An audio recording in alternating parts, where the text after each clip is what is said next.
No notes, just a video talking about consent and trauma. And I've repeated this a few times now in my life, so I thought, okay, I just need to make a video about what I keep telling people, why consent is really difficult if there's trauma involved in someone's life. And so, here it is. Alright, so I'm going to go through some of the basic stuff like, alright, if you're in a situation you don't want to be in, many of us have this built in, most of us, all of us are supposed to have a built in system of like fight or flight. Like, okay, I'm going to fight, like beat somebody up, or I'm going to fly away, like run and get out of the situation. And those are very healthy responses to stress, to dangerous, whatever, it's something that you don't want, something unwanted in your life.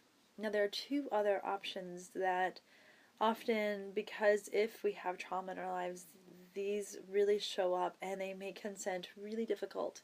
I'm speaking to both clients and for practitioners.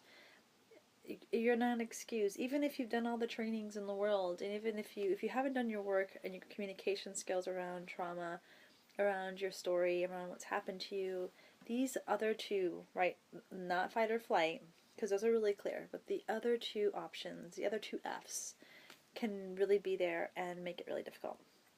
The other two are freeze and fawn. F-A-W-N? Geez, I should have looked that up. I don't think it's the other fawn. So, what do these mean? The reason why those of us who are trained, we really emphasize communication, asking for what you want, and being clear with your yes and clear with your no. And a lot of us practitioners, sometimes we may be really like lax with it. Sometimes I get really lax with it too, especially if there's established relationship and I kind of know the client pretty well. The reason why it's important to emphasize communication is because if the client freezes, or if I freeze, if the practitioner freezes, and we just are kind of going with emotions, what that freeze means is that they cannot speak up. They're going along with things that they may not want, but they don't know what else to do. They just kind of just stand there, or like they lie there, or whatever it is, and that is really super scary. Luckily, we're doing Platonic work, so I think it could be less in harm, but it still can be traumatizing, re-traumatizing, especially for those who have been in situations where, an unwanted situation where they freeze. So again, keeping the communication going both ways is really important, checking in, making sure all parties are still comfortable.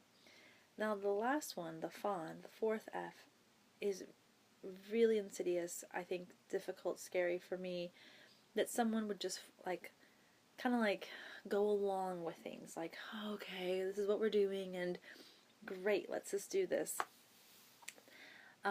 Because it seems that they're in it, that they want it. They're playing along because that's how they've been conditioned, just to play along, to go along with things. The fawn, again, it's how do you know? How do you know someone is truly present, wanting something, as opposed to just going along with things, maybe just to survive, maybe just to get through it. And so hopefully if you're dealing with a practitioner that wants to do what they're doing and that they know how to communicate, but I know I've seen this in my own practice and I can see this is really possible, that there will be clients that will push boundaries. And it's really easy just to go along with it and just be like, well, it's fine. I can handle this. I don't like it, but I'll go along with it. Or I've also seen and heard stories of practitioners that felt too scared to say no because the client may become aggressive or something may happen and they just didn't want to test those boundaries, so they go along with it out of fear. So it's kind of scary to think that, checking in with trauma, a question you may ask is, are you comfortable saying no? Are you able to say no if something is uncomfortable? That's why the cuddlist agreement is really important, is that we both just check in, will you promise that you will say no, or tell me if you're uncomfortable? And when it comes to knowing about trauma, understanding that there are responses to trauma that aren't always clear cut, and also checking in with if someone has, I mean, again, I don't know how this would come up in a client session unless the client wanted to share it, but if, let's say, if I have some sort of trauma as a practitioner, it may be important to let my clients know, like, you know, these are my boundaries, they're really strong, and I have them, maybe they're at a high level, you know, high level boundary, because I know that down here, this is a trauma place here, down here. I don't know, again, the conversation, I'm just throwing this out there to the world. I don't know the best way to navigate through this. I just more wanting to let you all know that it can be really scary and uncomfortable, because everyone is really different, and just checking in, slowing down, being present, checking body language as well, nonverbals in the client and in the practitioner. If you're with a practitioner, you're just like, something doesn't seem right, they're really tightening up, pay attention to that.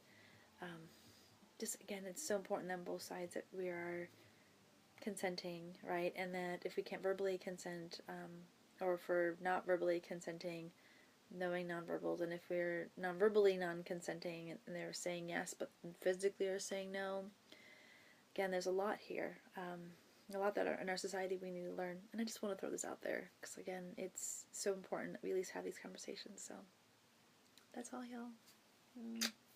Wish the best for you, and as we navigate this world of trauma and consent, yeah, do the best you can. Goodness, always.